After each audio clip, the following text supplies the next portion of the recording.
Welcome to the next part of Chapter 13 to 26 of the audiobook Reincarnation fantasy novel, Cultivation World. She Only Won a Farm in Peace. Book 2. Voiced by Ava from Clipchamp. Written by author Dai Pham.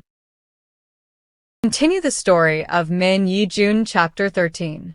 When she tried to activate them, they acted like normal pieces of paper with no sign of spiritual energy. Realizing that they were all failures, she threw the 3 talismans into the trash can in the corner of the room and went back to bed to play with little Jun So. Chapter 14. Ye Jun's child had reached nearly 6 months of age and could now say simple words. Whenever she was with her child, Ye Jun only spoke the language of her first life, Korean. She hoped that, in the future, Korean would become a secret language unique to her family, serving as a personal code. She also planned to teach the language of the cultivation world to little Jun So he could become fluent in both tongues. The 3rd quarter harvest season had ended, and the weather was transitioning into winter. At 6 months old, the baby was ready to start eating solid food. Ye Jun introduced spirit grain from the cultivation world into his meals. The grain, imbued with little spiritual energy, would nourish his body. She eagerly awaited the day when he would be old enough to reveal what type of spiritual roots he possessed. She hoped his roots would not be as useless as hers. Low-grade spiritual roots only allowed for a bare minimum of cultivation progress, making advancements slow and falling far behind those with higher-grade spiritual roots. Because of such limitations, individuals with poor spiritual roots were rarely noticed by sections. Even if a sect did take an interest, their weak foundations would hinder future progress, making it impossible to reach higher realms of cultivation. Simply put, no sect would willingly accept a cultivator with inferior spiritual roots, as they were unlikely to live beyond 200 years, in a mere fleeting moment in the world of cultivation. Ye Jun, despite being born with low-grade spiritual roots, had the advantage of a hacking system from Earth. This system allowed her to bypass her limitations and achieve remarkable progress, far surpassing others with similar deficiencies. However, her child was not from Earth. He was entirely born of the cultivation world. Curious about whether the system could be passed down to her child, Ye Jun summoned the system and asked aloud, "System, if I were to die, could my child inherit you?" The system responded in its mechanical voice, "Greetings, valued user. Based on the system's database, the answer is, as a benefit exclusive to those who transmigrated from Earth, your child, being a native of the cultivation world, cannot inherit the system." Upon hearing this, Ye Jun understood. She had no further questions and closed the system interface. She then returned to her bed to resume her cultivation. Beside her, little Jun So wriggled in his crib. After a while, he settled down and fell into a peaceful sleep. Ye Jun mean, a smart person. Jun So mean, a kind person. Each day, the baby was only awake for meals or personal needs. The rest of the time was spent sleeping. After cultivating for a while until near evening, Ye Jun opened her eyes and gazed lovingly at little Jun So. She kissed the baby gently on the cheek before carefully stepping out of the room. Ye Jun's family had always been poor, rarely eating meat and mostly subsisting on spirit grain porridge. However, with the aid of the system, her financial situation had improved, and she decided to visit the itinerant cultivator's marketplace to buy some beast meat to nourish her child. In the cultivation world, beasts absorbed spiritual energy, making their meat imbued with a portion of it. Consuming this meat was akin to cultivating. She walked to the area where itinerant cultivators gathered to trade. Due to the winter season, the marketplace was sparse, with only a few small mobile stalls. Ye Jun browsed around but found most stalls selling miscellaneous items of little value and moved on to another stall. This one sold some snake beast meat. Ye Jun hesitated because she had never cooked or eaten snake meat before and had no idea how to prepare it. In her past life as a man, she had mostly eaten out or enjoyed her mother's cooking. In her second life as Du Nan, a devil cultivator, her memories of cooking were hazy. Despite her hesitation, the scarcity of goods in winter made finding beast meat a challenging task, so she decided to inquire about the price. The piece of snake meat was as large as a pig's thigh, its exterior covered in snake scales. Ye Jun asked, "Fellow Taoist, how much is this piece of snake meat?" The vendor replied, "This piece weighs about 5 kilograms. It's 4 low-grade spirit stones per kilogram." The price startled Ye Jun since her family had never consumed meat, only cheap spirit grain. However, she understood that hunting beasts during this season was difficult, and the price was reasonable. She picked up the piece of meat, turning it over to inspect it, and then bargained. "Fellow Taoist, if I buy the whole piece, will you give me a discount? How about 3 low-grade spirit stones and 20 spirit fragment per kilogram?" The vendor chuckled and replied, "Fellow Taoist, hunting beasts in this season is no easy feat. How about this? 3 low-grade spirit stones and 60 spirit fragment. That's my final offer." Ye Jun smiled and agreed.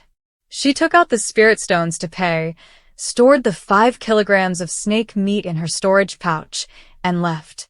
Snake meat has a distinct smell, and though Ye Jun was no cook, she knew it needed to be prepared with fresh ginger, chili, turmeric, or star anise to neutralize its odor.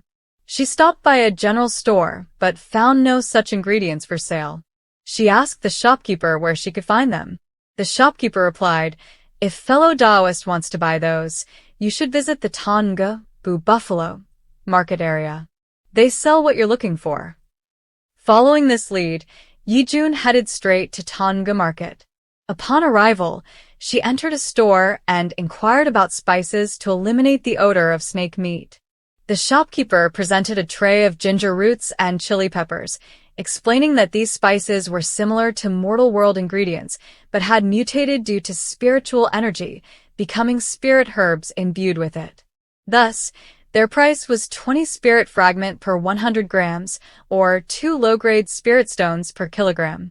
"Would you like to purchase by grams or kilograms?" the shopkeeper asked. The price was high, so Ye Jun opted to buy 200 grams of each, and paid with spirit fragment. Curious about growing these spices herself, she asked about buying seeds, but was informed that these spirit herbs were exclusively cultivated by Tonga sect. Only their spirit farm cultivators could purchase the seeds. Understanding the sect's monopoly on spirit herbs, Ye Jun gave up on the idea. Her family had been under the protection of Tan Van sect for many years, and she had no intention of jeopardizing that for a small profit. Returning home as night fell, Ye Jun headed to the kitchen. She retrieved the snake meat from her storage pouch, sliced off a few hundred grams, and stored the rest back. She boiled water to remove the scales, chopped the meat, and stir-fried it with ginger. Once cooked, she added it to a pot with spirit grain porridge, simmering everything for 30 more minutes. The result was a fragrant pot. Ye Jun scooped a bowl, making sure to include plenty of meat, and carried it to Junso's crib. She gently woke him. The baby, smelling the fragrant porridge, drooled eagerly. Ye Jun tied a small bib around his neck, blew on each spoonful to cool it, and fed him. The small bowl was gone in moments. She wiped his mouth and let him play in the crib, while singing Korean nursery rhymes to him. The baby laughed happily until he tired himself out and fell asleep. Ye Jun went back to the kitchen, served herself a bowl of porridge, and ate slowly. The spirit grain porridge with snake meat, though lacking additional spices, was sweet and flavorful. She stored the remaining porridge in her storage pouch to reheat later. The storage pouch functioned like a portable refrigerator in the cultivation world, preventing spoilage for short periods. Before long, the end of December arrived, and with it, the snow began to melt. Spring was on its near way. Ye Jun visited the rental area market to find a large field with courtyard house, mainly for its spiritual farmland. Now at level 4, her spiritual energy had increased, allowing her to tend to more plants. Consider back and forth. She chose a courtyard with 2 pieces of spiritual farmland and a well. When she asked about the rent, it was 4 low-grade spirit stones per month, a reasonable price. She also inquired about purchasing it outright. The vendor replied, "The courtyard costs 600 low-grade spirit stones, but it's only available for purchase to outer disciples of Tan Van sect. It cannot be sold to outside cultivators, no matter how much they contribute." Ye Jun just smiled and left. One small house has 2 pieces of spirit field that costs up to 600 low-grade spirit stones. In her pocket, there are only few hundred low-grade spirit stones. How can she buy? In addition, only sold to the disciples of the sect. She returned home, went in and looked at Jun So, and then continued the process of cultivating. Chapter 15. The beautiful spring had arrived, with a gentle breeze carrying the fresh scent of young grasses from the cultivation world. The chirping of birds resonated brightly, signaling the arrival of the new season. Inside a small courtyard, Ye Jun opened her eyes. She stood up, gathering all the lighter items into her storage pouch. Bring her baby securely strapped to her back, she stepped outside and headed to the new courtyard she had rent reserved at the end of the previous year. This was her 3rd time moving. Upon arrival, she gently set baby Jun So down in a corner by the door. Using a water manipulation technique, Ye Jun cleaned the entire courtyard thoroughly. Then, she lit large fires in both rooms, dispelling the lingering winter chill. As warmth filled the air, she moved Jun So closer to a bamboo bed and softly instructed him, "Stay here and play, okay? I'm going to clean up the furniture." Jun So, now capable of speaking a few words, nodded and sat playing on the bamboo bed. Ye Jun locked the door and made her way back to the old residence. She gathered bulky items like blankets, cushions, chairs, and cooking utensils, leaving behind only 2 clay jars and Jun So's crib. The crib had served its purpose, as Jun So had outgrown it. Certain of her decision never to pregnant another child, Ye Jun left it behind without a second glance. Carrying everything on her back, she returned to the newly rented courtyard. Unlocking the door, she carefully arranged all the items, making the space neat and tidy. Meanwhile, Jun So played contentedly on the bamboo bed. During her free time, Ye Jun had carved a few wooden toys for him, crudely shaped animals inspired by her memories. Though far from expertly made, they sufficed as makeshift toys.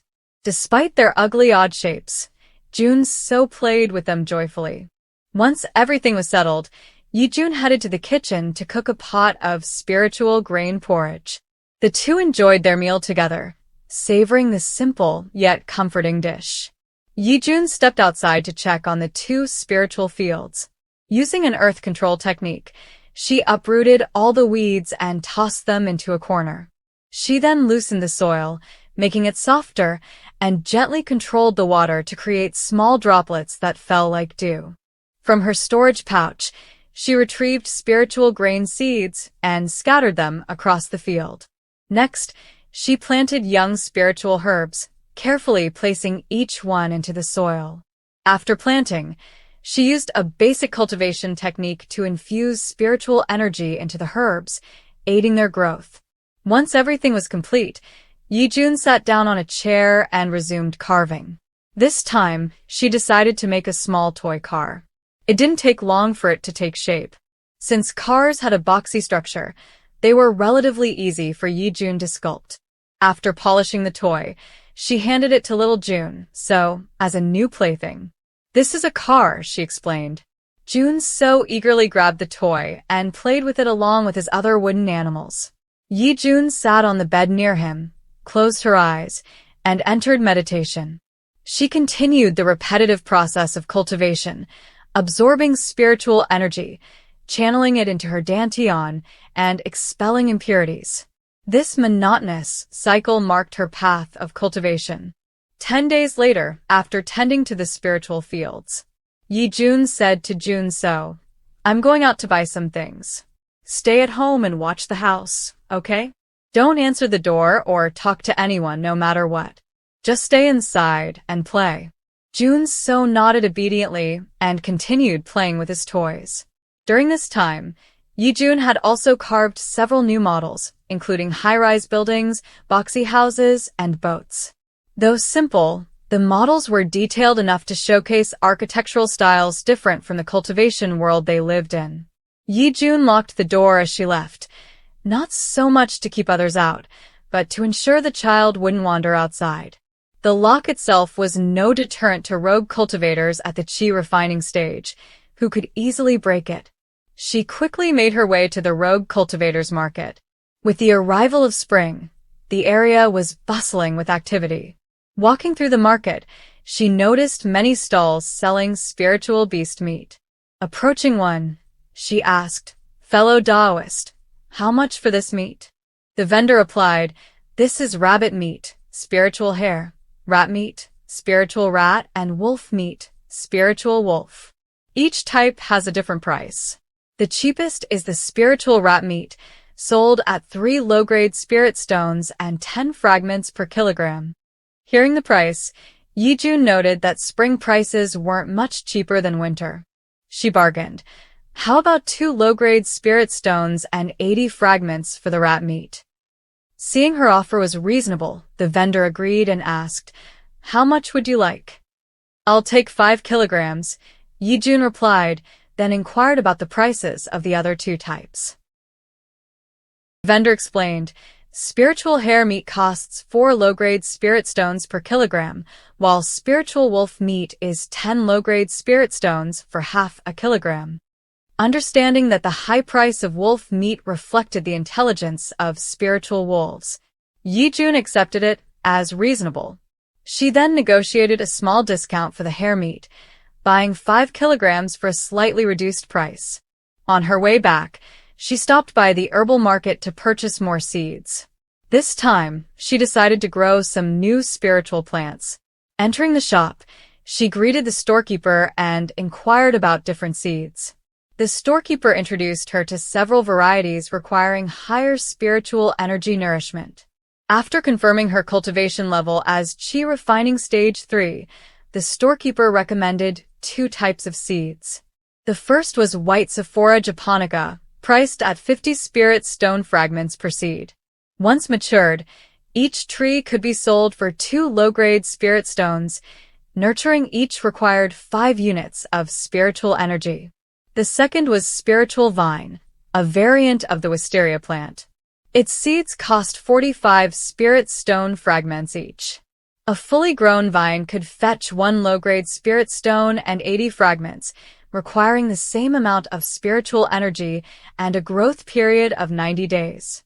After considering the options, Ye Jun decided to buy 5 seeds of each type. Being a seasoned spiritual farmer who had supplied herbs to the market of sect for years, she was gifted a cultivation guidebook. Typically sold at 5 low-grade spirit stones per copy, the guidebook detailed the cultivation method for 2 types of spiritual plants. After a quick glance at the guide, Ye Jun also purchased a single spiritual plum for 1 low-grade spirit stone before leaving the shop. Ye Jun quickly returned home and entered the spirit field.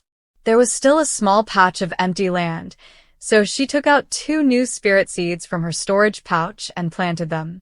She used water techniques to irrigate the seeds before heading inside her house. In the kitchen, she sliced the spirit plum into 8 small pieces, placed them on a small plate, and brought them into the room. On the bed, little Jun So had already asleep. She gently woke him, saying, "Jun So, wake up, sweetheart. Daddy brought you something tasty." Being lightly shaken, Jun So woke up, sat up, and saw the new treat. Ye Jun picked up a piece and brought it to his mouth. The little boy, now over a year old, had already grown some tiny baby teeth and he bit into it, chewing happily. After finishing the plum, its sweet flavor and abundant spiritual energy nourished his body. The spirit plum not only enhanced his physical resilience, but also provided ability to increase body flexibility. After the boy finished eating, Ye Jun said, "After eating fruit like this, you need to rinse your mouth to keep your teeth clean." She guided him on how to do it, and the boy followed her instructions. Being over a year old, his speech had become slightly clearer. Once his mouth was rinsed, Ye Jun began telling cheerful Korean stories.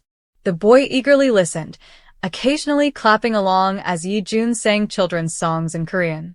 Together, they swayed to the melodies. Their peaceful life went on blissfully, just the two of them. Time passed, bringing another bountiful harvest. This time, Ye Jun had cultivated a larger crop, resulting in over 100 kilograms of spirit grain. Though their small family of two consumed more now, it was still far too much to eat. She kept 25 kilograms for family, sold 20 kilograms to the local apothecary or marketplace, and transferred the remaining 55 kilograms to the system.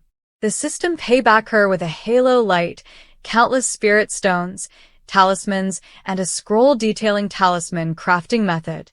There was also many of fragmented spirit stones. Ye Jun touched the halo light, absorbing its energy. The spiritual energy flowed into her dantian, her absorbed 6 years cultivation. She stored the spirit stones and examined the talismans, thunder talismans, and fire talismans. She also glimpsed through the crafting scroll, which described the process of making a level 1 stealth talisman. After that, she tucking it away in her storage pouch. She continued her work, using earth-controlling techniques to uproot mature spirit herbs. Placing 5 into special spatial box, she stored them in her pouch, while selling the remaining 15 herbs to the system. The system paid back her with a chi condensation pill and various mineral stones, several kilograms of which could be used to forge many immortal artifacts. She gathered everything into her pouch, but noticed it was nearly full, unable to store more items. At over a year old, Jun So could now walk steadily. His body, nourished by spiritual energy and rich food, was far healthier than that of an average human mortal child. Ye Jun decided to take him outside to explore the world. Hand in hand, they strolled slowly, his tiny steps matching hers. They eventually arrived at the marketplace and greeted the shopkeepers and the counter manager. Ye Jun introduced Jun So as her son. The counter manager patted his head and handed him a few sugar candies. Jun So looked at Ye Jun for approval. Seeing her nod, he accepted the candies, placing one in his mouth. The sweetness delighted him, bringing a radiant smile to his face. Chapter 16. Ye Jun walked alongside little Jun So, trailed after her with tiny steps. She smiled with the counter manager before taking out a pile of mineral stones and a scroll containing a level 1 talisman crafting method. The mineral stones retained their usual market value, and the shopkeeper weighed them before calculating the payment. He then assessed the talisman recipe. Since Ye Jun had already mastered the method, the scroll was of no further use to her, so she decided to sell it. The counter manager offered her a friendly price of 20 low-grade spirit stones for the scroll. After the transaction, Ye Jun expressed her desire to buy a storage pouch with a 10 square meter capacity. However, after counting all the spirit stones in her current pouch, she realized she didn't have enough. Feeling a bit embarrassed, she offered to sell all her level 1 talismans. Even after adding those, still not enough. To foster goodwill, the counter manager agreed to lower the price by 10 low-grade spirit stones. In the end, Ye Jun purchased the storage pouch for 490 low-grade spirit stones. She thanked the counter manager profusely before leaving. The counter manager smiled faintly at his assistant and remarked, "Being a rogue spiritual cultivator specializing in spirit plants isn't easy." Then he returned to his work. Ye Jun and Jun So strolled around the marketplace for a while before heading back to their small courtyard near noon. This time, Ye Jun reflected on the results of selling spirit plants to the system. She realized that the halo of spirituality containing cultivation energy appeared very rarely. If things continued at this rate, her cultivation progress would be as slow as that of an average. Determined to find a solution, She decided to experiment with growing various types of spirit plants to identify which ones yielded the most halo of spirituality from the system.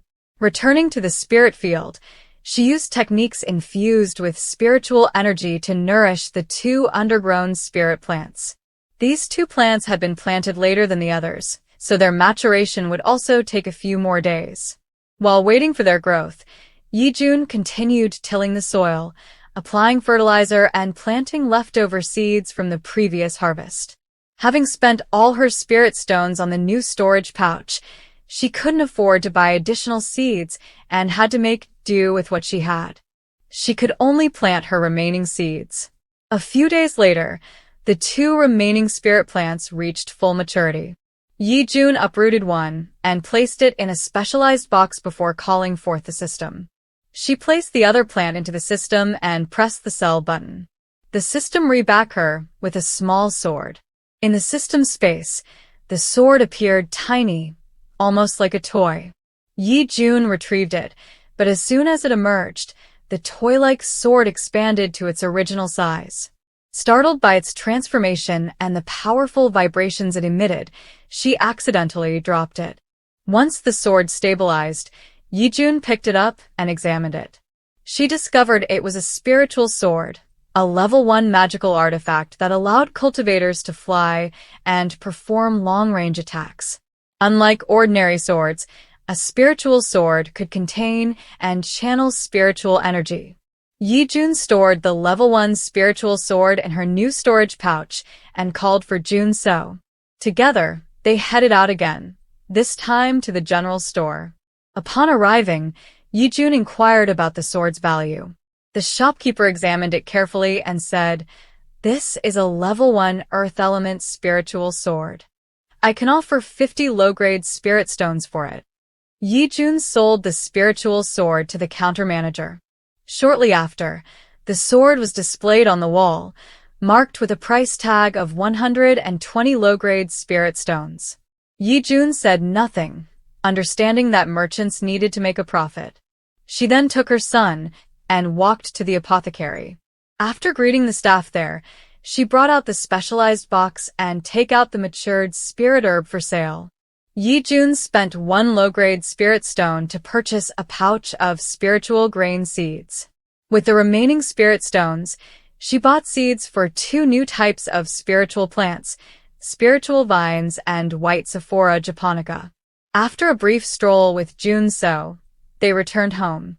Exhausted from their outing, little Jun So climbed onto the bed and fell asleep immediately. Ye Jun went to her spiritual field and began planting all the seeds she had purchased. However, the field was not large enough to accommodate everything, so some of the spiritual grain seeds remained unused. She then performed a spiritual energy technique to nourish the newly planted seeds, nearly depleting her own reserves of spiritual energy. Feeling drained, she returned to her room, sat cross-legged on her bed, and began meditating to restore her energy. As a spiritual cultivator specializing in plants, Ye Jun had resolved to live a peaceful life, focusing solely on farming and avoiding conflicts with others. For this reason, she chose not to keep many weapons or offensive talismans. Living near the Tan Van sect, she felt secure under their protection, confident that she wouldn't be targeted by rogue cultivators for attacks or robbery. What Ye Jun didn't realize, however, was that the Tan Van sect was merely a third-tier sect, ranked at the bottom among the cultivation world's factions. Its strength was among the weakest. Chapter 17. In another part of the northern continent, the demonic cultivators were beginning to establish an underground network. Once their foundation was solidified, they covertly infiltrated areas inhabited by ordinary rogue cultivators. They carefully studied which clans or sects resided near their secret teleportation array to prepare for future assaults. Near the secret teleportation array of the demonic cultivators was a small clan of just under 200 members, known as the Ha Family clan Wuxia. The clan leader had reached the late-stage Golden Core realm, only a step away from advancing to the early nascent Soul realm. Despite its modest size, The Ha clan had a storied history stretching back 800 years, earning it a reputation for resilience and heritage.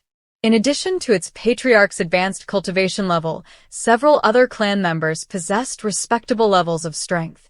Although not a top-tier power, the Ha clan was far from weak. The demonic cultivators aimed to annihilate the Ha clan and replace them to establish a foothold. From this base, they would gradually expand their influence over neighboring territories in secret. Leading the attack was a demonic cultivator also at the late-stage Golden Core realm, only slightly inferior to the Ha clan's patriarch. However, with the unique and ruthless methods of demonic cultivation, surpassing and defeating the Ha clan would not be a significant challenge. The demonic cultivators sought a stealthy operation, avoiding large-scale battles that might alert other factions and compromise their plans. They devised a meticulous scheme to eliminate the clan members one by one, replacing them with their own cultivator agents. The group divided their efforts, stalking and ambushing weaker members of the Ha clan. After capturing these individuals, they would substitute them with disguised operatives. Once enough lower-level members were replaced, the demonic cultivators would systematically target the stronger members until the entire clan was under their control. Meanwhile, in the Western continent, the supreme leader of the demonic cultivators had recently achieved the highest cultivation realm in the region, early void refinement, equivalent to level 51. Eager to advance even further, he issued a decree to his subordinates to capture more cultivators from orthodox factions. These captives would be used to refine demonic chi pills to accelerate his cultivation progress.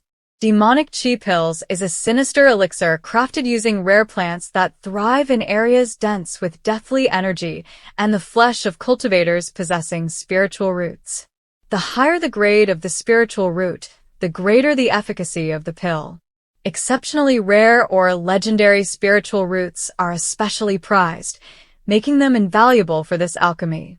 Consuming just one demonic chi pills can equate to years of cultivation, much like the condensed chi pills, or gathering chi pills favored by wealthy orthodox cultivators at lower levels. The value of spiritual roots in creating demonic chi pills. A mid-grade spiritual root equals 10 low-grade ones. A high-grade spiritual root equals 100 mid-grade ones.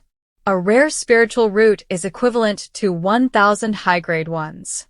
The Western continent is now a haven for demonic cultivators. Over time, their practices have corrupted the bloodlines and spiritual roots of local cultivators, rendering them unsuitable for refining demonic chi pills.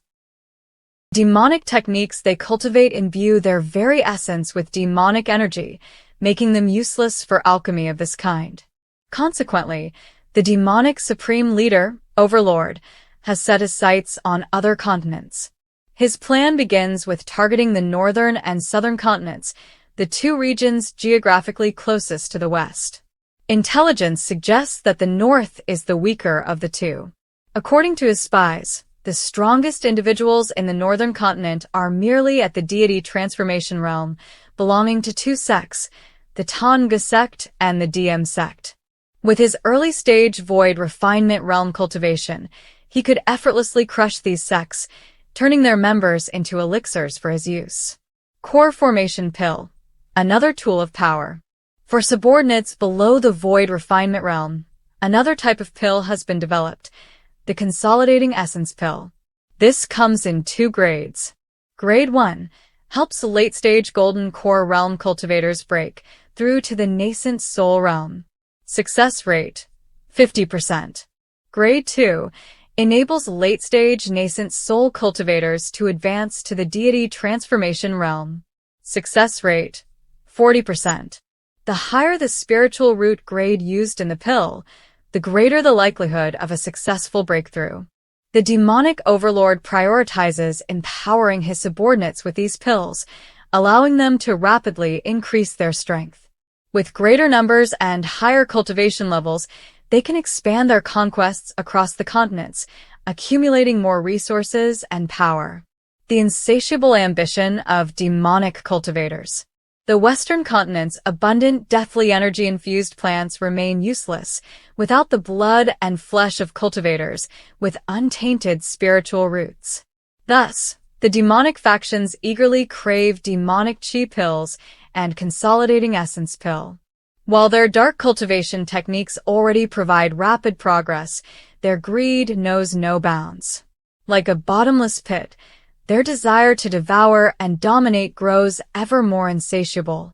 The demonic overlord himself dreams of reaching the upper world of Thuanglan. However, relying on traditional cultivation methods would take far too long. To realize his ambition, he must swiftly conquer weaker regions, harvesting their roots to fuel his meteoric rise. Chapter 18. Inside the room, Ye Jun was sitting in meditation cultivating. Suddenly, she felt a surge, and her dantian was once again filled with spiritual energy. In an instant, she broke through to Qi Refining Level 5, now at the age of 17, having achieved Qi Refining Level 5 with a low-grade spiritual root. Ye Jun's progress would shock many rogue cultivators if they learned of it. They would want to know her cultivation method, and if they could, they'd steal it for themselves. Rogue cultivators were often impoverished and couldn't afford condensing chi pills to aid their cultivation. Therefore, if someone progressed rapidly without using medicinal pills, it implied a hidden secret or a great fortune discovered in a mystical realm. Even in the marketplace, near sect territories, where safety was guaranteed, theft could still happen secretly, leaving no trace. When rogue cultivators suddenly disappeared, no one cared to investigate. These individuals were typically poor and weak, hardly worth the attention of the lofty sections. The minimal value they had was as support for sect members. While sects had their own high-level spiritual farmers, these experts were assigned to cultivate premium-grade spiritual herbs. As for the common, inexpensive crops, it was left to the lower-class rogue cultivators to manage. Fortunately, Ye Jun rarely interacted with outside rogue cultivators. Most of her dealings were with people in the market, where etiquette discouraged probing into others' cultivation levels, keeping Ye Jun's secret safe. She acknowledged that her cultivation speed was already quite fast. Though she had felt it was slow before, reflecting on it now, she realized the pace might draw unwanted attention. Ye Jun worried that her secret could be exposed. If discovered, she feared that malicious individuals might try to steal her secret, the transmigrated system she possessed. Worse, she might end up as a spiritual farming slave, worked to death. Shuddering at the thought, Ye Jun decided she needed a technique to conceal her cultivation aura. However, she was extremely poor, with barely any money, and such techniques were prohibitively expensive. The sect funded spiritual farmers with basic techniques, but these were non-combative, generic, and only suitable for subsistence-level rogue cultivators like her. Combat and offensive techniques, on the other hand, were sold at exorbitant prices. This explained the popularity of talismans in general stores. Even when no mystical realms opened, these talismans were widely purchased and used. Although Ye Jun was anxious, she saw no quick way to earn money. Resolving to avoid unnecessary interactions with others, she focused on safeguarding her secret. The truth was, ordinary rogue cultivators like her, living on the outskirts of sect territories, were weak and primarily concerned with earning enough to live a modest life. Few would bother investigating others. However, there were always exceptions. In just over 10 days, Ye Jun would harvest her final crop of the third quarter and prepare for winter. She eagerly anticipated what new spiritual crops might bring her. After 8 days, the spiritual crops were ready for harvest. Ye Jun cast a spell to uproot them all.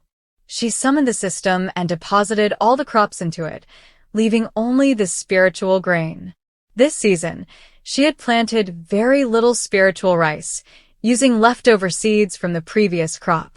Ye Jun estimated that this harvest would yield close to 20 kilograms of spiritual grain, enough to feed her family through the winter. She pressed the glowing sell button in the system. In an instant, All the crops vanished, and moments later, a batch of items appeared. Ye Jun picked them up to inspect. This time, she received a sword aligned with the water element, a water element sword. The spiritual crops white Sephora japonica and vine yielded many new items from the system. Among them was a jade slip. Placing her spiritual sense on it, she learned it contained a simple Tier 1 spear technique. Quickly absorbing its contents, she fully mastered the technique within 30 minutes. Afterward, she stored the jade slip in her spatial pouch, planning to sell it at a general store later for some extra cash. Additionally, she obtained several bottles of elixir pills. Opening them, she found each bottle contained a single condensing chi pill. The pill she had obtained last time remained unused in her spatial pouch. She refrained from consuming it, fearing rapid breakthroughs might arouse unnecessary curiosity. Now, with additional pills at hand, she took stock of her items. 3 bottles of condensing chi pills, each containing 1 pill. A jade slip with a simple combat technique. A water element sword. 3 water element talismans. Selling the crops to the system also granted her a burst of cultivation energy. If she consumed the pills as well, her progress would accelerate even more. However, Ye Jun hesitated. Advancing too quickly could attract unwanted attention. People knew that low-grade spiritual roots could not sustain rapid cultivation progress. If a rogue cultivator with low-grade roots advanced quickly, it inevitably hinted at a significant fortuitous encounter or a hidden secret. This curiosity and greed would invite danger. Ye Jun found herself torn between the desire for rapid advancement and the fear of exposing her secret. These conflicting thoughts weighed heavily on her mind. In Ye Jun's spiritual field, there were still some immature spirit herbs that she eagerly awaited for their next rewards. She suddenly recalled that she hadn't sold the remaining spirit plants to the herbal market. If she did so now, it might arouse suspicion and questions. After reconsidering, she decided to wait until the mature white Sephora and spirit vine were ready before selling them in small quantities. The herbal market would still record her contributions, as she was dependent on their seeds for future crops. In the world of cultivation, even spirit plants differed greatly from those in the mortal realm. Plants in the mortal world would produce seeds to be used for the next harvest, but cultivation world plants no longer created seeds after maturity. If a species went extinct, it would be a great loss, Ye Jun thought. The white Sephora and spirit vine she cultivated were merely common varieties. She was unaware that higher-tier spirit plants possess the ability to self-propagate, producing spiritual seeds even without external help, and could even resist tampering that aimed to block their reproduction. These high-grade plants were self-sufficient and free from interference. The common low-grade spirit plants grew abundantly in secret realms. Many of the herbs used widely in the cultivation world for refining pills originated from these realms. Once discovered, these plants were studied, cultivated, and turned into common crops that any alchemist could use. In the wild, these plants could naturally reproduce. But when controlled by the high-ranking sex, their seeds were often manipulated to prevent the creation of spiritual offspring. The plants became merely consumable materials for alchemical purposes.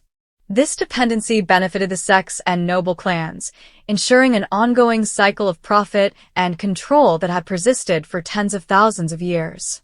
Even if such secrets were exposed, common cultivators could do nothing to change the system. They were too weak and insignificant, vulnerable to suppression by the powerful sects and clans. Generations of rogue had lived under these oppressive systems.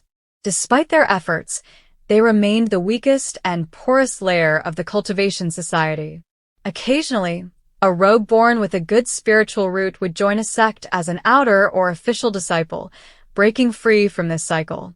But even then, these individuals had to prove themselves useful to avoid being expelled and reverting to their previous hardships. It was well known that the lifespan of a cultivator at the Qi refinement stage was only around 200 years. In contrast, the lifespan of the powerful sect elites stretched far longer. Over their lifetimes, these powerful figures witnessed countless rogue generations come and go, like fleeting shadows.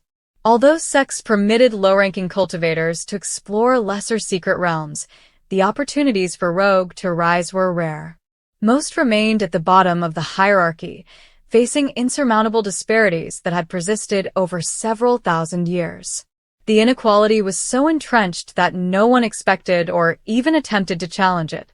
It mirrored the mundane world's reality, workers scraping by on meager wages while their wealthy employers enjoyed opulent lives, looking down on them with disdain. Having languished at the bottom for so long, rogue often resigned themselves to merely surviving day to day. Some, however, sought to escape their circumstances by venturing into dangerous secret realms in hopes of a breakthrough. Yet these realms were often traps, designed to exploit and eliminate weak cultivators. Many entered, but few ever returned. The loss of these individuals barely registered with the higher-ups in the sections. After all, who had time to care about the lives of insignificant ants? The elite's concerns lay in mastering immortal techniques, comprehending the Great Road, the way of heaven and earth, and transcending tribulations to extend their lifespans. Live more years. Chapter 19. The weather was beginning to turn chilly, signaling the approach of winter. By the end of September, Ye Jun had completed all her preparations for the winter season.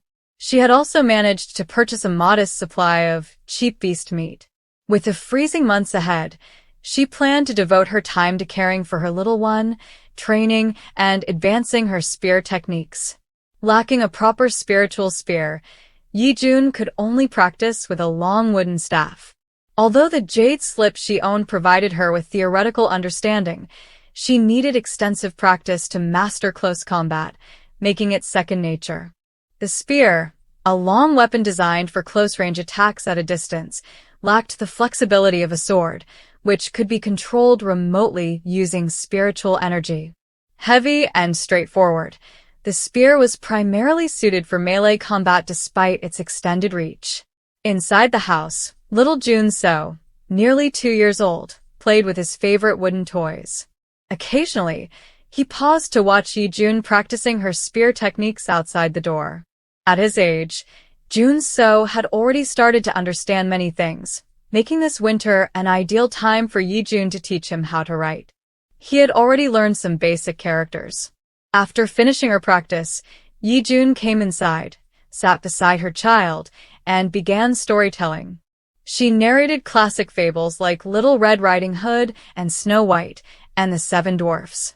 With each tale, Ye Jun carefully explained moral lessons, emphasizing caution, attention to detail, and vigilance to avoid regret from any human. Jun So listened attentively to the stories and the wisdom Ye Jun shared, grasping the basics of her teachings. Satisfied with her explanations, Ye Jun then moved to the kitchen to prepare their meal. In the cultivation world, various high-grade foodstuffs were available, but for impoverished rogue like Ye Jun, the staple remained spiritual grain. Affordable and abundant, it was a dietary constant year-round. Spiritual grain contained a small amount of spiritual energy, sufficient to nourish the bodies of cultivators. Although it lacked variety, it was enough for their physical development. Reincarnation fantasy novel fiction book is end here. Want to know more about Ye Jun's journey? Visit Amazon to read full book.